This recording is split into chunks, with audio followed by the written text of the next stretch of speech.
मित्रांनो नमस्कार. ओम श्री स्वामी समर्थ. आता काही दिवसांनी ज्येष्ठ महिना संपेल आणि आषाढ महिना लागेल.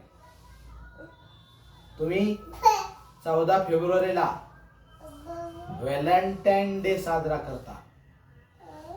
तो परदेशातल्या व्हॅलेंटाईन नावाच्या सैनिकाने तिथल्या पूर्वीच्या लोकांचे लग्न लावून दिले आणि प्रेम जुळवलं म्हणून तो प्रेमाचा दिवस म्हणून त्याचा जन्मदिवस साजरा करतात.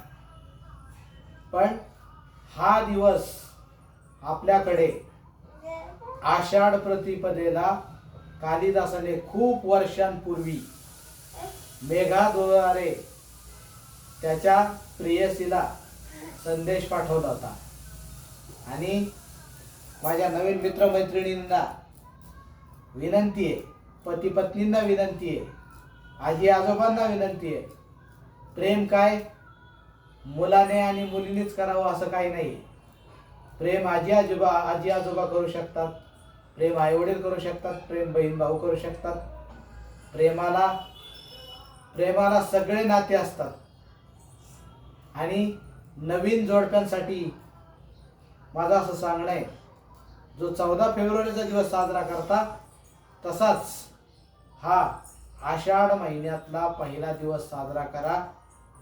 आपल्या देशातलं सगळं चांगलं आहे, आपली संस्कृती चांगली आहे, आपल्याकडं सगळ्या गोष्टी चांगल्या आहेत. फक्त चांगलं घ्या, बाहेरचं टाकाऊ घेऊ नका. आपल्याकडचं टिकाऊ घ्या, आपल्याकडच्या बऱ्याचशा गोष्टी वापरा. आपले उत्पादन वापरा. पेप्सी पिण्याच्या ऐवजी आपलं नारळ पाणी प्या, थम्सअप पिण्याच्या ऐवजी आपलं दूध प्या, पिझ्झा खाण्याच्या ऐवजी आपली भाकर खा, चपाती खा, तुम्हाला ताकद येईल. चायनीज खाण्याच्या ऐवजी आपल्याकडचे जो मिक्स भात असतो ना, त्याच्यामध्ये बघा नारळी पौर्णिमेला केला जातो तो भात खा. आणि भोगीच्या दिवशी जे भाजी केली जाते ती भाजी खा. आपल्याकडं ऋतुमानानुसार सगळ्या गोष्टी केल्या जातात आणि त्या शरीराला उपयोगी असतात. बाहेरच्या देशात थंडी जास्त असते म्हणून तिकडं मांसाहार जास्त केला जातो. अन्न पचलं पाहिजे थंडीत म्हणून ते तसं केलं जातं. पण आपल्याकडे प्रत्येक ऋतूत वेगवेगळी फळं येतात, वेगवेगळ्या गोष्टी येतात. आपण बघा वेगवेगळ्या भाज्या येतात. श्रावण महिन्यात आपल्याकडं जशी भाज्या आणि फळांची हे काय म्हणतात त्याला पर्वणी असते. तुम्ही जर आपल्या देशाची संस्कृती, देशाचं खाणंपिणं, देशाचा पोशाख वापराल तर आयुष्यात तुम्ही पुढे जाल. साधी गोष्ट सांगतो तुम्हाला, कोरोना काळामध्ये आपलीच पद्धत परदेशातल्या लोकांनी वापरली. लांबूनच नमस्कार करायचा, हात जोडायचे. का? हाताला हात लावला तर कोरोना पसरत होता, पण नमस्कार केल्याने कोरोना पसरत नाही हे लक्षात घ्या. म्हणून तुम्ही प्रेमाचा दिवस साजरा करायचा, आषाढ करा.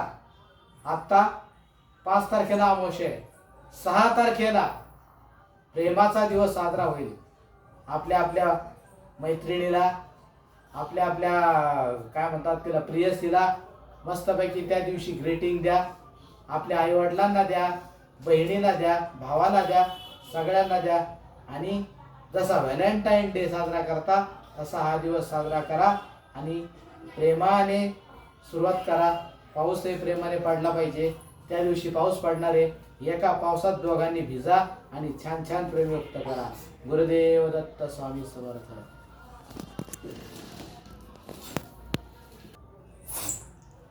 हे काय करती का? बसली का? हे केलं का? दररोजच्या शाळेची तयारी केली का उद्याची? दररोज त्याच्या शाळेची तयारी करत जा. मित्रांनो, मुलांना शाळेत घाला, शिकवा. आणि ज्या मोठ्या माणसांना शिक्षण घेतलं नसेल त्यांना कमीत कमी लिहायला वाचायला शिकवा. फोन लावायला पाहिजे तर लिहिता वाचता आलं पाहिजे, अक्षर कळले पाहिजे. आपल्या मुलांना शिकवा. आम्ही लहानपणी प्रौढ साक्षरतेचा वर्ग घ्यायचो आणि संध्याकाळच्या टायमाला आम्ही शिकवायचो. ते म्हातारे माणसं आजी आजोबा येऊन बसायचे शिकायला. हा ए चलती का जोडीने शाळेत. हा असं त्या जोडीने शाळेत यायचे ते शाळा शिकायचे. काही काही आजोबा तर लिहायला वाचायला शिकले. एक 75 वर्षाची आजी होती आमच्या इथं. तिने आत्ता पण राज्यशास्त्राची डिग्री पूर्ण केली. त्याच्यानंतर कायद्याचं शिक्षण पूर्ण केलं. शिक्षणाला वय नसतं. लहानपणी आम्ही गाणं म्हणायचो, पाटीन पेन्सिल घेऊ द्या की र मला विसाळला येऊ द्या की. पाटीन पेन्सिल घेऊ द्या की र मला विसाळला येऊ द्या की. नाच गाण्याचा लागलाय चाळा, नाही शिकलो मी आडानी गोळा. माझा स्वभाव लय लय भोळा, अरे सावकार ठेवून डोळा. अरे मला बिगम बन शिकू द्या, अरे मला बिगम बन शिकू द्या की र मला विसाळला येऊ द्या की. पाटीन पेन्सिल घेऊ द्या की र मला विसाळला येऊ द्या की. माझी बायको आहे 4थी पास, तिची घरात लय लय जास्त. पोरा सांगते दाजी नापास, झाला घरात सत्यानाश. अरे मला बिशानपण शिकू द्या, अरे मला बिशानपण शिकू द्या की र मला विसाळला येऊ द्या की. पाटीन पेन्सिल घेऊ द्या की र मला विसाळला येऊ द्या की. मित्रांनो, या गाण्यातला शेवटचा जो शब्द होता, मला बी शहाणपण शिकू द्या. खरंच शाळा शिकल्याने शहाणपण येतं. स्वतःच्या पायावर उभं राहतो आपण. त्यामुळे आपल्या मुलाबाळांना शाळा शिकवा. एखाद्याला मैत्रीण असेल, लग्न झालं असेल, तिला वर्गात घेऊन बस, पण शाळा शिक. असं सगळं करून व्यवस्थित शाळेविषयी जागृती करा. ज्या विद्यार्थ्यांची गळती होत असेल त्या विद्यार्थ्यांना पुन्हा शाळेत आणा. शिक्षकांना माझं असं आव्हान आहे, चांगलं शिक्षण द्या, व्यवस्थित हे करा. तुमचे स्वतःचे क्लास घेणं बंद करा, पण शाळेकडे लक्ष द्या. शाळेकडे जर लक्ष दिलं, शाळा घडली तर आपला देश घडणार आहे. तिथूनच वेगवेगळे डॉक्टर, इंजिनियर, वकील, शिक्षक हे सगळे शाळेतनं तयार होतात.